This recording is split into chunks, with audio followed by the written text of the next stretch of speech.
নমস্কার, শুভ সকাল। আমি চলে আসলাম আমাদের বাড়ির পাশের মাঠে। এটা বাঁধাকপি।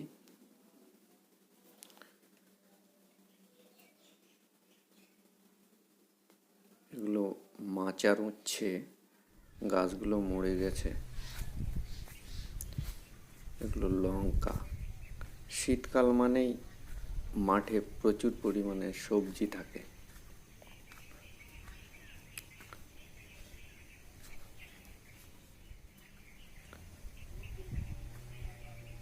মাঠের পাশেই একটি ছোট খাল আছে,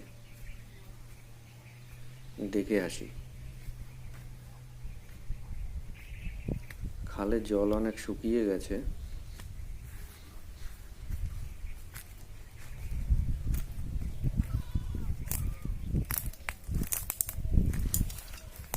জলের উপরে প্রচুর কচুরি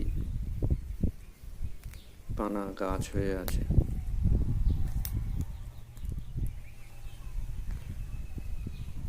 আকাশে সাদা মেঘের ভেলা। নমস্কার, আজ তাহলে এ পর্যন্ত।